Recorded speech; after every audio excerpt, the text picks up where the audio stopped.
This is Ken Rockwell with KenRockwell.com and KenRockwell.tv. Let's take a look at the brand new Nikon Z50, which is Nikon's first APS-C mirrorless camera. And I went whole boat and I ordered my Z50 along with the DX16-50 and DX50-250 lenses, which are unique to this camera at this stage. And let's see what we got from my friends at B&H, who I've been getting my cameras from since the 1970s, over 40 years. They've always treated me right. Let's take a look at the box. Nothing much here on the bottom. If we look at the back of the box, what have we got? We've got, there's what's included in several different languages. Give up the goods right here. Made in Thailand. Okay, and strap made in Bangladesh. Okay, nothing made in Japan. That's too bad. Nothing domestically made. Domestic meaning the home country of the designer. Okay, we've got our certifications and so forth.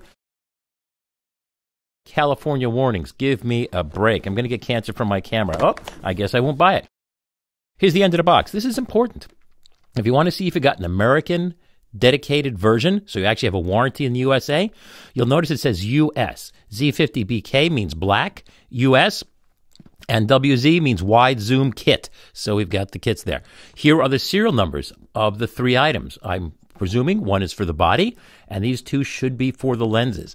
What's important is when you open it up, if you buy from a legitimate dealer, which is an online dealer, don't ever buy it retail anymore. You can't do that. You can't walk into a store because the box, as you can see, is totally unsealed. No one knows who has been in here, and if you're buying from a retail store, you know the sales guys have barred this thing on the weekends, handed it out to other customers. You have no idea if you're getting a used camera or not because it's totally unsealed. Unlike a bottle of milk, you see kids on YouTube sucking out of mouthwash and spitting it back in the bottle and putting it on the shelf. At least mouthwash sometimes has a seal. These boxes have no seal, so good luck. Let's see what we get. We get an ad for the Nikon School. To be honest, the Nikon School is really good. Nikon has been promoting the Nikon School hard since at least the 1970s.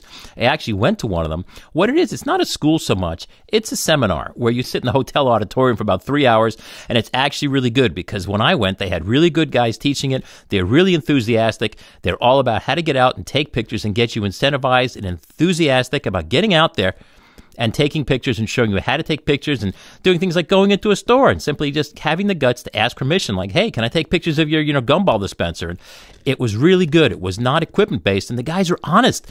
They showed us how you could take the $3,000 28mm f1.4 and how it took exactly the same pictures as the $200 28mm 2.8. So by all means, if you can take it in person, check it out. That's a good thing. This is the important part here now for us. Let's do these in order. Let's see. Here is our Z50 camera warranty. This number should match the number on the box and should match the number on your camera. If they don't match, you don't have a warranty. Does it say USA? Yes, it does. Read the fine print. USA. Nikon USA. This is good. A legitimate USA camera, not gray market. This is for the lens. Again, this serial number should match the one on the box and has to match the one on the lens for it to be valid. It's a USA warranty, so that is good. This one here for the wide zoom lens.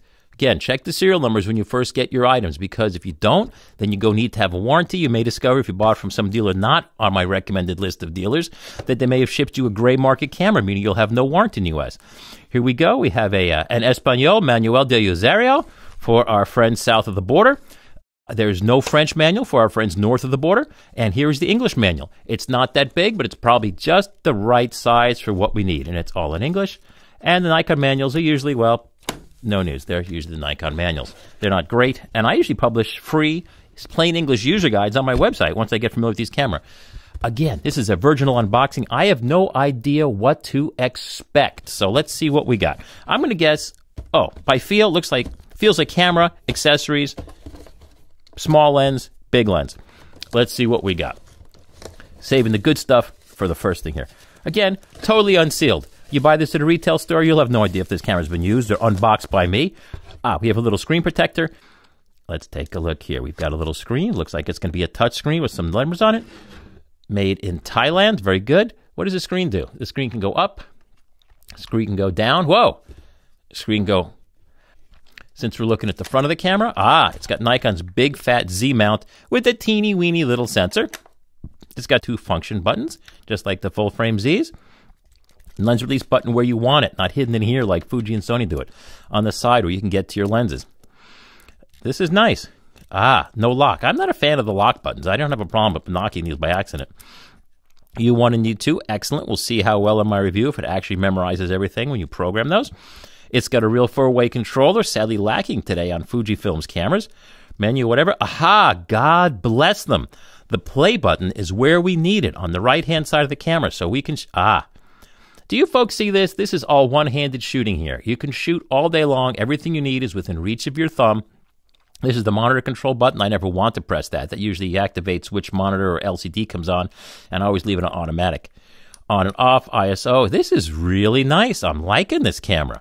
Hopefully, they didn't make the same mistakes they made on the Z cameras, but we'll see. We've got the card door, battery and the card door combined.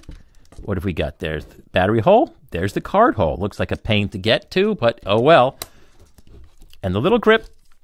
You know, this is going to possibly be a jewel of a little camera. And the nice thing is it's reasonably priced. It's not a rip-off price like the Z7. It actually costs real money. We'll throw this back in here. Again, the reboxing is not something I bother to photograph for you folks. That's what I do. If I send this stuff back, I'm going to take this stuff out and shoot it, to be honest. Let's see. What do we get here? I'm presuming this is the big lens. Ah, here we go. Here's the cap. Here's the lens. Z, DX, the key is the Z is the mirrorless cameras, and DX means it only works on DX. What happens when you mount this on the full-frame camera? We will see. It's a fairly standard 50 to 250. This is going to be a very useful little lens. Feels precise. It's like what I'd expect.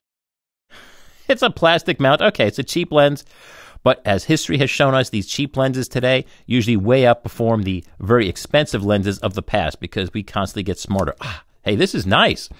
It's a collapsing lens. It collapses for travel. This is the shooting distance. Here's how you shoot it.